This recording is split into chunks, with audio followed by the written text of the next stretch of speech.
Hi everyone, and welcome to another episode of 12-tone and serial composition, the first 100 years. My name is Ruixue Hu, and I'm excited to be discussing my favorite composer, Joe Hisaishi's Land Symphony with you. In this episode, we will explore a passage in the first movement of the symphony in which Hisaishi employs a unique technique I call hierarchical inversion to derive pitch material from a given tone row. Japanese composer, conductor, and pianist Joe Hisaishi is one of the world's most beloved contemporary voices, particularly known for his extensive collaboration with Studio Ghibli. In recent decades, Hisaishi has devoted increasing energy to writing for the concert stage, and Land Symphony, composed between 2011 and 2016, is Hisaishi's most extensive concert piece so far. Written for a full contemporary orchestra and a soprano soloist, the symphony consists of 5 movements, each featuring distinctive compositional genres and styles, similar to his many other eclectic works. The first movement, the Eastland, was composed in 2011, the year of the Great East Japan earthquake that struck the Tohoku region. The Eastland, therefore, refers to both the East Country, Japan, and its Tohoku region. Hisaishi shares that this catastrophic event heavily influenced the composition, which embodies dissonance through a mixture of serial and minimal music elements. Before we examine hierarchical inversion, we must first understand its context.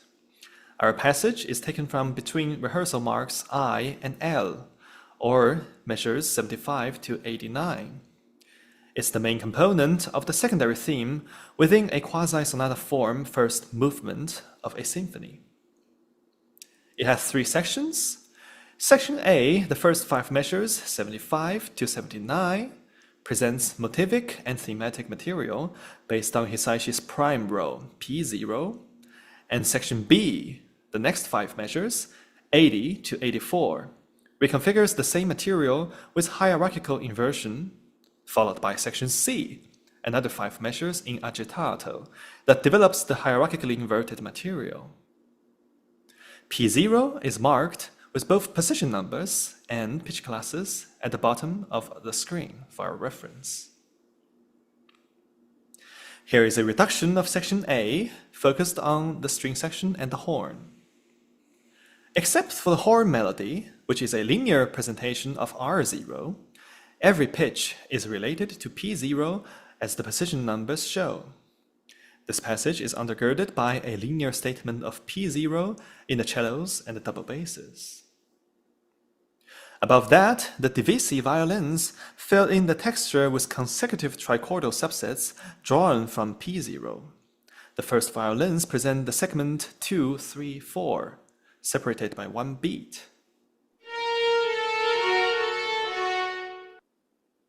While the second violins present 5, 6, and 7 in the same fashion.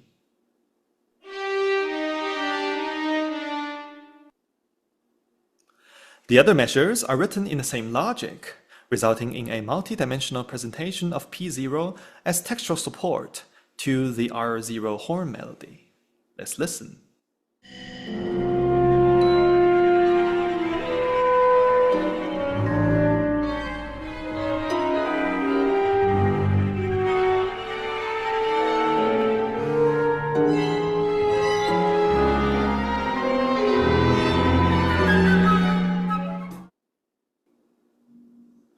Conspicuously, the 4 trichords in measures 76 to 77 do not seem to follow this logic.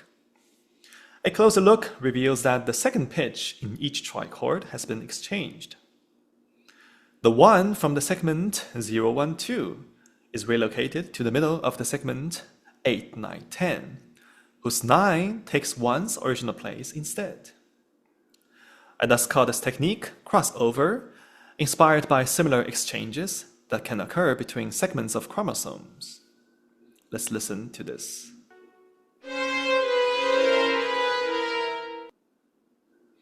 And let's listen one more time to the whole passage.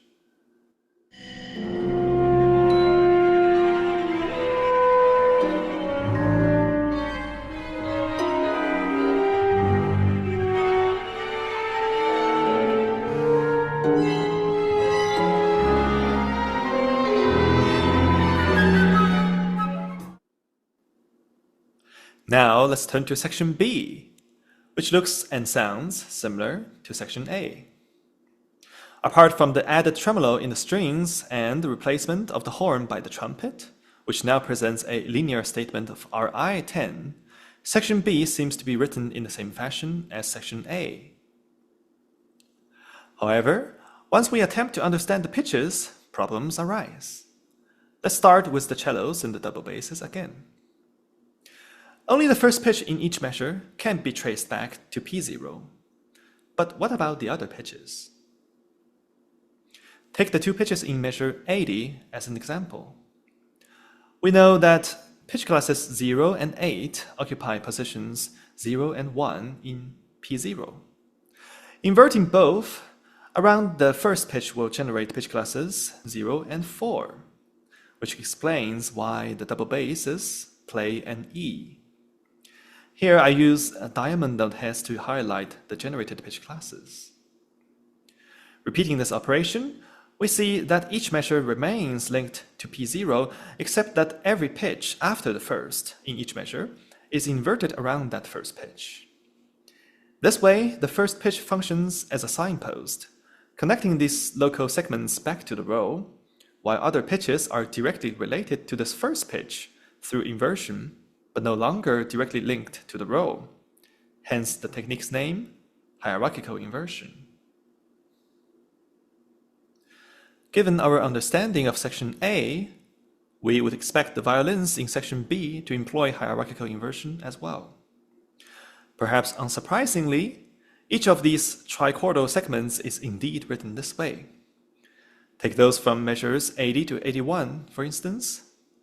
The first note in the first violin's segment relates back to P0, while the remaining two notes are inverted around it. So is the second violin's segment.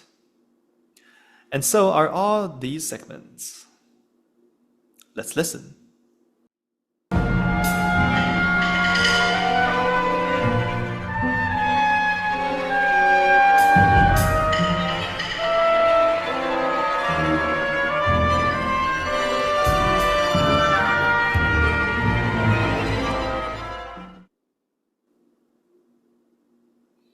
Again, just like the corresponding place in section A, we notice that those segments in measures 81 to 82 can be explained by this logic. Here, Hisaishi employs another local strategy to generate these pitches. I'll leave this to you to figure out. Joe Hisaishi's passage of hierarchical inversion in his Land Symphony demonstrates the possibilities of applying further operations to familiar 12-tone techniques without being overly complex or elusive. Thank you for your attention.